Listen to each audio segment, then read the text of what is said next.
વડિયા ખાતે 5 દિવસ મહિલાઓ માટે પ્રાકૃતિક ખેતીની જાણકારી માટેનો કાર્યક્રમ યોજાયો। આ કાર્યક્રમ ગુજરાત સ્વ-સહાય કૃષિ સખી તાલીમ માટે 5 દિવસ પ્રાકૃતિક કૃષિ તાલીમ Gujarat natural farming science university Halol SPNFS Gandhinagar દ્વારા યોજાયો। આ તકે વડિયાની 30 બહેનોએ આ 5 દિવસ પ્રાકૃતિક ખેતીની તાલીમનો લાભ લીધો હતો। સાથે સાથે બહેનોને પ્રાકૃતિક ખાતર ગાયના છાલમાંથી ગાયના મૂત્રમાંથી જે બનતું ખાતરની પણ પ્રયોગ કરીને સમજાવવામાં આવ્યા હતા। આ તકે વડિયાના પ્રાકૃતિક ખેતી કરતા સંજયભાઈ ઢોળરિયા તેમજ પ્રવીણભાઈ આસોદરિયાએ સમગ્ર કાર્યક્રમને સફળ બનાવ્યો હતો। રિપોર્ટર રાજુ કારિયા, વડિયા। પ્રાકૃતિક ખેતી કરવામાં આરોગ્ય આપણું સારું રહે। પછી અમે ગાય રાખી છે તો ગાયનું ઘી, દૂધ, છાશ એ ખાવા મળે છે। ઉપરાંત અમે ગાયનું દૂધનું મૂલ્યવર્ધન કરી છે। દૂધના પેંડા બનાવીને વેચી છે, ઘી વેચી છે, એનો પણ અમને સારો ભાવ મળે છે। 2000 કિલો મારું ઘી જાય છે। તે પછી અમે ખેતરમાં ઘઉં વાવીને એનો ભોગ બનાવીને મૂલ્યવર્ધન કરી છે। સિંગ વાવીને સિંગ તેલ કઢાવીને એ પણ વેચી છે અમે।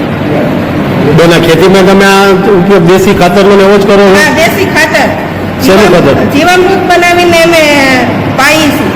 ઘન જીવામૃત બનાવીએ છીએ। એ શેનું બને? એ ગાયના ગોબરનું બને।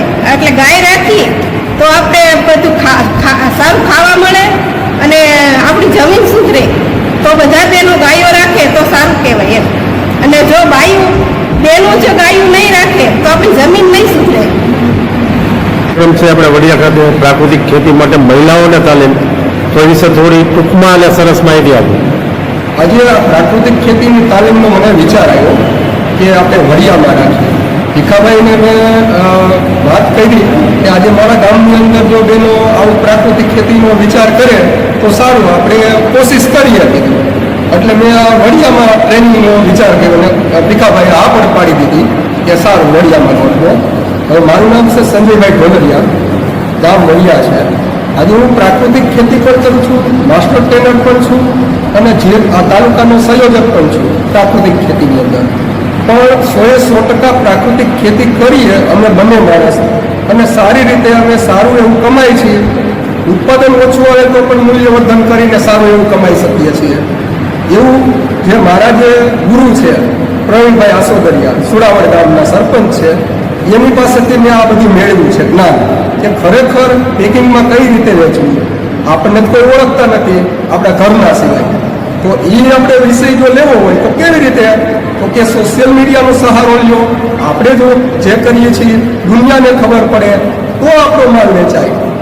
માટે આવું બધા લોકોને કરવું જોઈએ જેથી કરીને સારી એવી ખેતી થાય, ગાયનું જતન થાય, ગાયનું પણ આપણે દૂધ છે, છાશ છે એનું પણ મૂલ્યવર્ધન કરાય, જેથી કરીને ગાય પણ આપણે સારી રીતે સાચવી શકીએ અને આપણું સ્વાસ્થ્ય પણ સારું એવું સાચવી શકીએ। આપણી જમીન પણ આપણે ફળદ્રુપ કરી શકીએ। જય ગૌ માતા।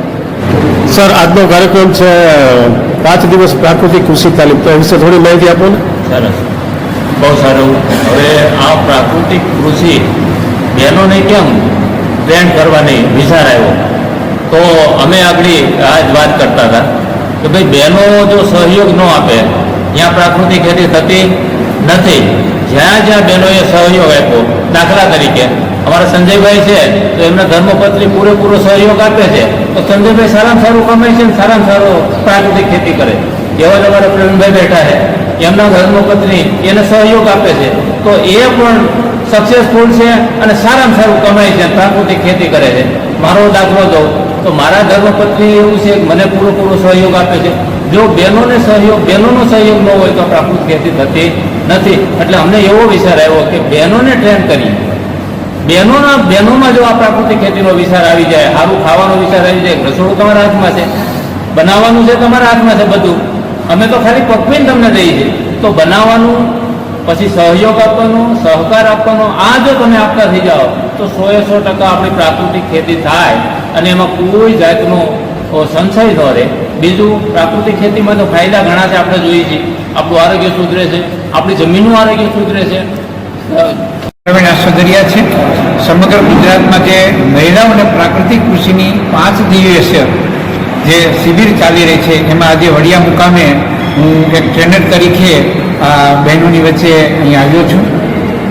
મારે એક જ વાત કહેવી છે કે આજથી 30 વર્ષની ભૂતકાળમાં તમે પાછળની એક વાતને યાદ અપાવો કે જ્યારે માતાઓ બહેનો નિયમિત વાડીએ ખેતરે કામ કરવા જતી હતી ત્યારે ખેતી ખોટમાં નહોતી.